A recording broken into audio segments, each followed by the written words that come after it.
Welcome back. Since the last video, I was able to take care of a few small things. At the very end of the last one, we got this trailer flipped over. I was able to weld the joints on the top end. I put a couple coatings of rust proofing on the top. I attached the front jack to the tongue, and I took a few measurements to make sure everything was okay. So unfortunately, these tires and just the whole axle assembly seems to be lifting the thing up higher than what we expected. Okay, so I just went back to my SketchUp, which is the app that I use to model out the whole wooden structure, and everything's gonna be fine. I created a model of myself in a sitting position, in a kneeling position on my knees and straight up vertically, and a kneeling position with me sitting back down on my butt, but still kneeling. Now at the new height, I'm not gonna be able to go into the kneeling position completely straight up and down. It looks like I'll be able to sit cross-legged fine under the stove area, and it'll still be at a decent height. I think a pot will be like this high, so I'll be able to lean over and see and stir and do all that kind of thing. I'm going to be doing a frame on the bottom made out of wood, because I was noticing that these angle irons actually they bow, they sag just under their own weight, and I was kind of expecting them to be a little bit more stiff and straight and act as basically the sill plate for this whole thing. Now this frame is going to act both as the floor, a holder for insulation, and as a way to kind of anchor it to the frame. So we're going to be kind of doing a few things at the same time when we build this frame. It'll be a little different than anything else that I've done before.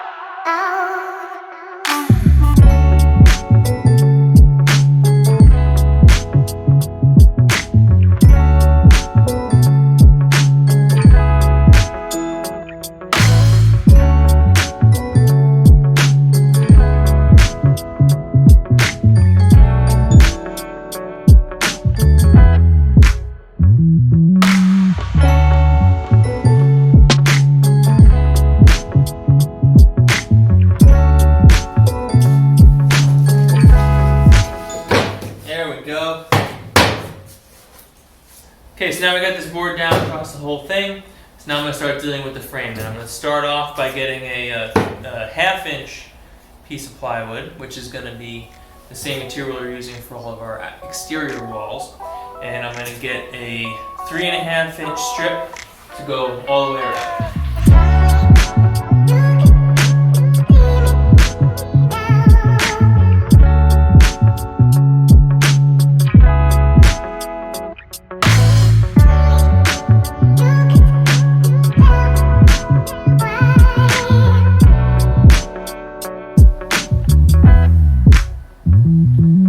Okay, so there it is, all framed out with the 1/2-inch plywood.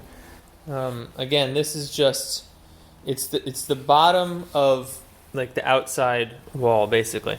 So this is going to continue up. I'm going to have my 2x4s going off into the side.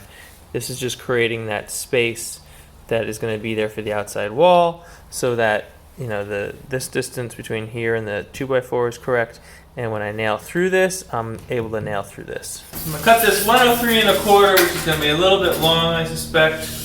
And then I'm going to trim it down. But I don't want this to be any shorter than necessary.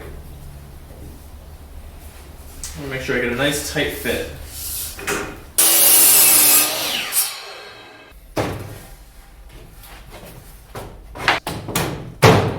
There we go.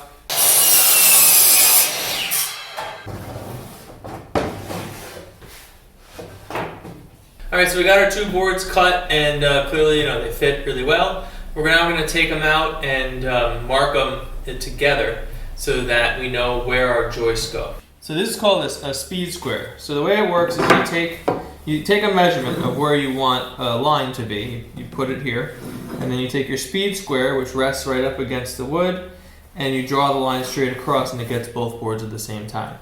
This way, as long as we have our ends matched up, which we will because I'm going to clamp it, then we know, that both of them are going to have the joists at the same distance from one of the ends.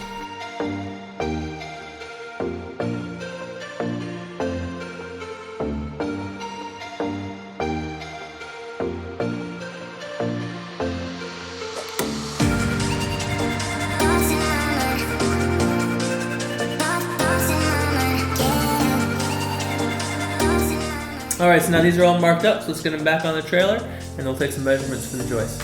Well, the camera died, so I'm not sure exactly where I left off, but I got that one board in. I also got the second board in over here.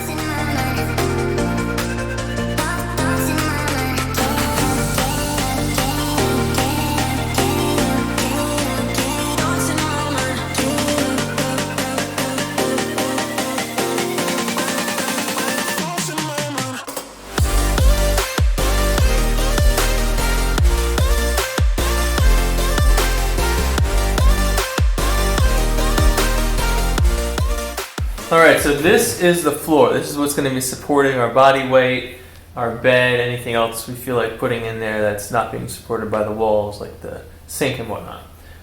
Including the water tank. The gray water tank is going to be over in that corner. Now over here, I planned on putting a beam this way and then maybe one more right here, because basically this bottom board, if anything pushes up on it, I want something to nail it to, so I won't do that.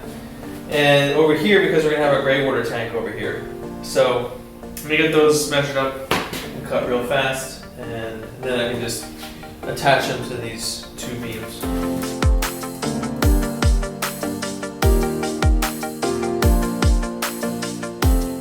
Now this is what we're gonna use to attach the 2x4s to the frame and to each other. 16D, common nails. The reason I'm using these is because of their load bearing capacity.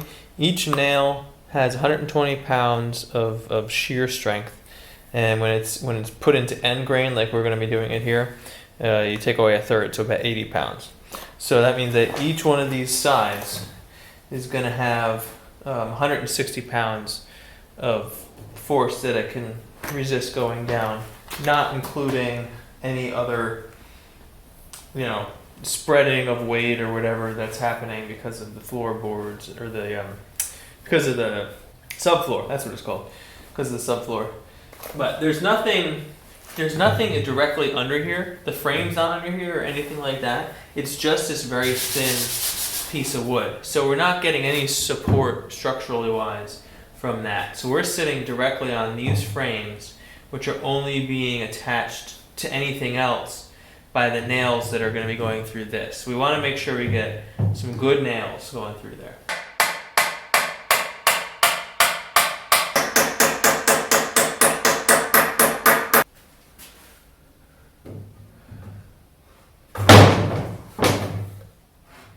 Okay, so now as I mentioned, I'm going to be drilling through this metal in order to nail into the wood. Now the wood is 3.5 inches high, because it's 2x4, right? So since you can't see the wood, it's, I think, better to measure this down so that you know exactly where you're going. I'm planning on going to 5/8, 2 inches and 5/8 down from the top is where I'm going to do my drill hole through the metal. I feel like that'll give me a sufficient amount of metal above and a sufficient amount of wood below to have a good hold, because these nails are going to be holding the whole structure to the chassis. For some reason, this is making me nervous. I don't know, because I'm putting holes in my chassis. I don't know. But I'm super nervous right now.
noticed or if you could even see when I was doing this, but I made a stupid mistake. So I put it on oriented like this. See that?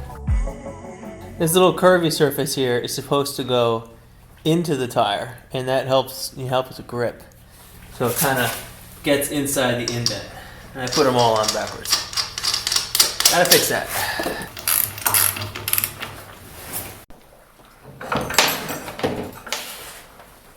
We got Val attempting to get a brace in a very difficult location. Not really sure how she's going to do this. I'm going to just make it happen. Yeah. We're putting that there because the gray tank is going to be right there. And I realized that the weight that I kind of designed for, the nails that are in there that are holding the joist to the frame, aren't really going to cut it because we're going to be dealing with another 80 pounds potentially, I think, of water. It might be a little less than 80 pounds, but somewhere around there.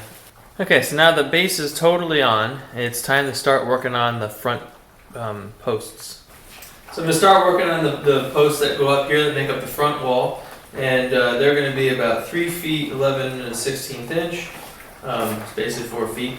Now these posts are going to be taking most of the wind load when we're driving down the street, so I'm a little more concerned about their stability compared to the rest of the walls.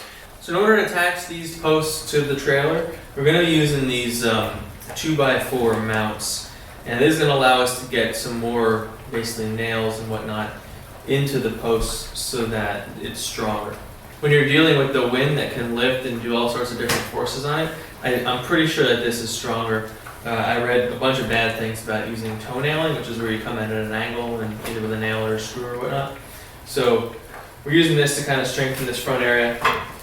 We'll put those down and then we'll nail that to that board and then get the 2x4 in there and then nail that through the holes that are available.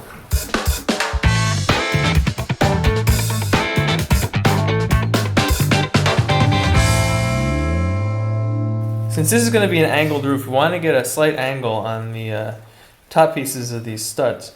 So it's going to be a 15-degree angle that we want to cut. So that's about right there. So I'm just going to mark this up and then use a miter saw to cut those angles so that we have our tops. Okay, so now we got these cut. The challenge we have here is that we need to get these things vertical, right? Like straight up and down. But the trailer right now isn't vertical. So we're going to jack up the front until we get it level. Okay.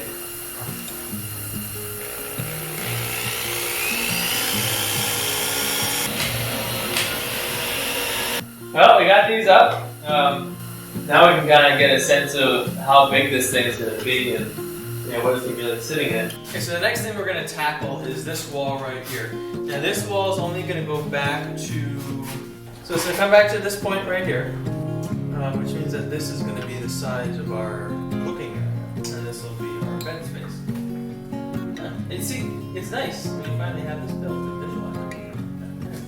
So they're just going to be, straight, normally cut studs of various heights, and then when we put in, there'll be a header that goes over for the roof, and that will be notched so that the 2x4s fit into that. There are a lot of voices drowning in the sea. There's too many voices talking back at me.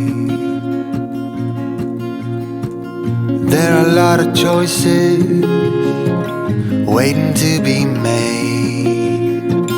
Too many choices. Thank you for joining us in this episode. I hope you enjoyed it. I'm really happy to see the progress going on here and start to see some height, get a sense of how big this is going to be when we're in it. It's starting to get really exciting and really real, which is great. I just can't believe, a few episodes ago, which was, a few weeks ago, we had just an axle and a bunch of metal on the ground, and now, we're starting to see something take shape, which is wonderful. I really hope you enjoyed this build series. If you do, please subscribe. You'll be able to see the next ones, after this really easily, and hopefully, join us on our adventure of getting this thing done, and then going camping and seeing how it does. Seeing all the limitations of of the design we made, of how well the insulation performs. We're just at the start of winter right now. Really hoping to get this done by the end of December, or at least a version of it that we can go travel in. Basically, enough where it has ventilation so we can breathe, and waterproofing so that it doesn't get destroyed. So that's it for this one. Hope to see you in the next one. Have a good day.